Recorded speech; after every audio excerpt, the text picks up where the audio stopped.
Guys, आज हम आ गए एक वीडियो लेके जिसके अंदर हम लोग बात करेंगे कि क्या क्या पैक करना है हम लोगों को सऊदी आने से पहले और क्या नहीं पैक करना अपने लगेज में। तो कितने तरीके का लगेज होता है जो हम लेके आ सकते हैं और क्या साइज़ में लेके आ सकते हैं, उन सब चीज़ों के बारे में बात करेंगे। सिर्फ दो तीन चीज़ें हम लोगों को अपने दिमाग में रखनी होती है। एक तो सबकी कन्फ्यूजन होती है, मेरी भी कन्फ्यूजन थी यहाँ सऊदी आने से पहले कि आपको अपने लगेज में इंटरनेशनली क्या क्या रखना होता है और कितने साइज़ का लगेज अलाउड होता है। तो दो तरीके के लगेज होते हैं, एक हैंड कैरी होता है और एक होता है जो लगेज में जाता है। आपका जो होता है वो पहले ही अपने उसमें चला जाता है लगेज में। लगेज का क्या मसला है कि जो लगेज का साइज़ है ना, लगेज सूटकेस का या ट्रॉली का साइज़ है, वो कुछ भी हो सकता है अप टिल 72 और 77। तो उसमें ये होता है कि कितने किलो का होना चाहिए वो। तो मेरा टिकट बिजनेस क्लास का था। नॉर्मल क्लासेस का जो बिजनेस इकोनॉमी क्लास है जैसे, तो जो इकोनॉमी क्लास है उससे शुरू करते हैं। इकोनॉमी क्लास में आपको 30 किलो का वज़न मिलता है लगेज में और हैंड कैरी मिलता है 7 किलो का। तो आपको 7 किलो का वो करना है और 30 किलो का आपको करना है लगेज इन इकोनॉमी।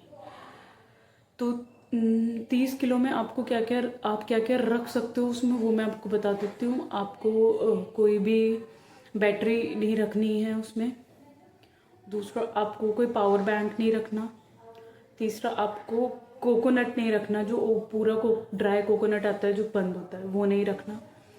और आपको कोई भी स्पिल होने वाली चीज़ नहीं रखनी, लिक्विड नहीं रखना। और अचार नहीं अलाउड होता, तो अचार नहीं रखना क्योंकि वो स्पिल हो जाता है चाहे वो कैसे भी पैक हो। ठीक है। बॉटल का कोई भी सामान आप रख सकते हो, ट्यूब्स कोई भी रख सकते हो, मेडिसिन्स कोई भी रख सकते हो इन लगेज। ये नॉर्मल सारे लगेज के बारे में मैं बात कर रही हूँ।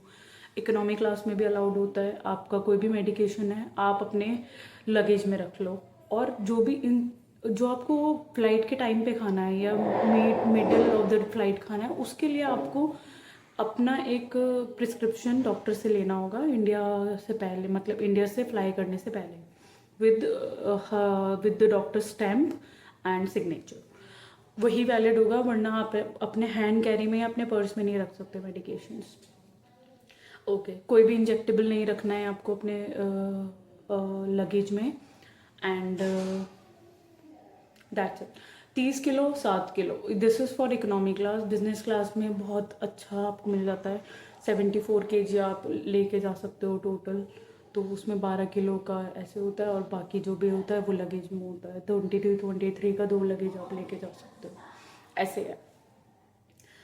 तो जो इकोनॉमी क्लास है उसमें हैंड कैरी में आप रख सकते हो, और हैंड कैरी के साथ साथ पर्स भी अलाउड होता है। लेडीज़ पर्स है तो लेडीज़ पर्स, और लैपटॉप भी अलग से आप रख सकते हो अपने हैंड कैरी में। और हैंड कैरी में एक छोटी वाली जो आपकी ट्रॉली होती है, उसका साइज़ आपके टिकट पे भी लिखा होता है। अगर नहीं लिखा है तो आप उसको सर्च भी कर सकते हैं।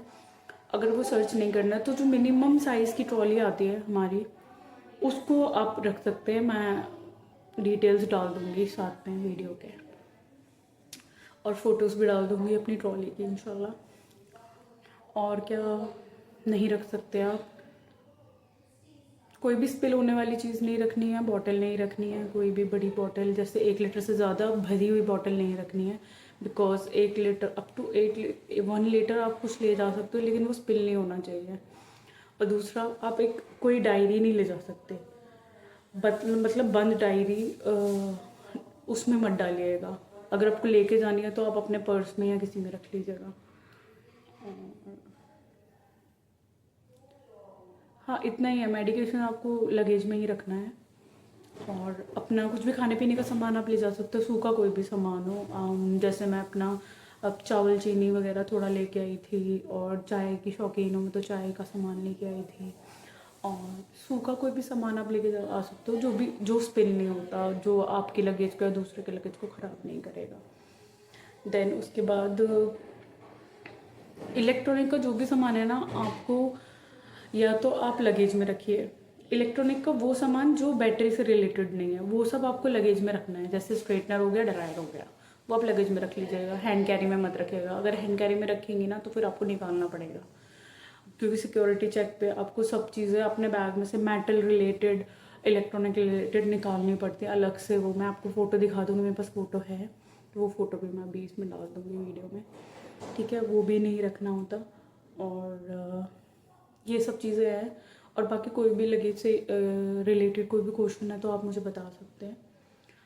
कितना कितना लगेज अलाउड होता है पर पर्सन को, वो टिकट पे लिखा होता है। अगर आपको नहीं समझ में आ रहा है तो आप एयरलाइंस पे फ़ोन करिए, अपना टिकट नंबर बताइए, they will tell you each and everything.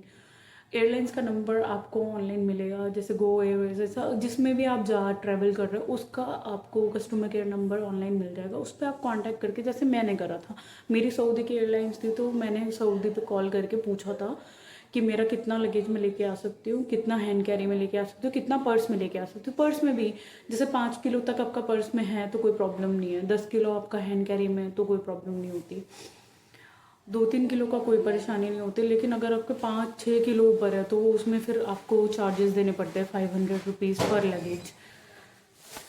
आपको 500 रुपीज़ इंडियन रुपीज़ देने होते हैं। बाकी जितनी जो भी कंट्री से आप ट्रैवल कर रहे हैं तो उसके अलग अलग अमाउंट होता है, वो तो मुझे इतना नहीं पता, लेकिन इंडिया का पता है। इंडिया से अगर आप ट्रैवल कर रहे हैं और आपका लगेज एक्सीड करता है पर केजी, आपको 500 रुपीज़ पे करना होगा। और क्या कर सकते हैं, अगर आपका लगेज ज़्यादा हो रहा है तो आप अपना टिकट ही अपग्रेड करा लीजिए, वो ज़्यादा बेटर रहता है। उतना पैसा देंगे आप, उससे बेटर है पर केजी के हिसाब से आप 500 रुपीज़ देंगे, इससे बेटर है कि आप, अगर 10 किलो ज़्यादा है तो फिर इससे बेटर है कि आप अपना वहाँ पे उनको बोलो कि मेरा टिकट अपग्रेड कर दो, तो वो अपग्रेड भी कर देते हैं। देन उसके बाद और कोई आपकी कोई क्वेरी है इससे पैकिंग के रिलेटेड, जो भी पैकेज हमें पैकिंग करनी होती है और जितना भी लगेज से रिलेटेड कोई भी आपको कुछ लगता है कि पूछ सकते हो आप मुझसे, तो प्लीज़, बिकॉज मैं यहाँ आ गई हूँ तो मुझे पता है कि मैं क्या क्या चीज़ें लेके आई थी अपने साथ, तो वो सब। हाँ, मेडिसिन से रिलेटेड 1-2 चीज़ें मुझे आपको बतानी थी कि मेडिसिन में आप 100 ml का बॉटल लेके आ सकते हो। जैसे कफ सिरप हो गए, ड्राई और वेट दोनों कफ सिरप लेके आइएगा आप अपने साथ, क्योंकि यहाँ पे आते ही आपको कुछ ना कुछ ये वाले सीजनल चेंज प्रॉब्लम्स हो सकती हैं। यहाँ पे वैसे भी है, खांसी वगैरह हो जाता है। और एजिथ्रोमाइसिन आप लेके आ सकते हैं, अगर आप लिखवा लें उसे तो ज़्यादा बेटर है डॉक्टर से। जितने भी ये एंटीबायोटिक है गले से या बॉडी से रिलेटेड जो भी आपको प्रॉब्लम है, तो वो सब चीज़ें आप लिखवा के स्टैम्प करा के लेके आइएगा। और वैसे मुझे नहीं ज़रूरत पड़ी थी, जब मैंने अपनी दवाइयाँ लगेज में रखी थी तो मुझे कोई ज़रूरत नहीं पड़ी थी। बाकी दर्द की और पैरासीटामोल, फीवर की दवा और ये सब दवाइयाँ आप अपने साथ लेके आइएगा। और लोशन लाजमी लेके आइएगा, लोशन बहुत ज़रूरी है क्योंकि बहुत ड्राई है यहाँ की हवा, तो आपको लोशन की ज़रूरत पड़ेगी। जो आपकी सनस्क्रीन है वो कम से कम 50 SPF की तो होनी ही चाहिए, उससे ज़्यादा है तो कोई बहुत अच्छी बात है। और मॉइस्चराइज़र वगैरह आपको चाहिए होगा। अपना मेकअप का सामान जितना भी आप कोशिश करिएगा कि एक बॉक्स बना लीजिएगा या एक पाउच बना लीजिएगा, वही आपके लगेज में जाए। 30 किलो के अंदर अंदर आप ये सब सामान लेके जा सकते हैं। यूटेंसिल्स भी लेके आ सकते हैं, जैसे मैं चाय बनाने का पैन लाई थी, फ्राई पैन लाई थी और एक कुकर लाई थी, तो ये सब चीज़ें भी आप लेके आ सकते हैं लगेज में। लगेज में ही रखिएगा, हैंड कैरी में ये सब चीज़ें मत रखिएगा। हैंड कैरी में कपड़े रखिएगा, पर्स में अपने मेडिसिन वगैरह और अपनी ये सब चीज़ें रखिएगा। और इलेक्ट्रॉनिक का सामान अवॉइड करिएगा। चार्जर वगैरह आप अपने रख सकते हैं क्योंकि वो आप सिक्योरिटी चेक में चेक करा लेंगे। Thank you so much for watching my video. Please increase the subscribers by sharing this video. Thank you so much.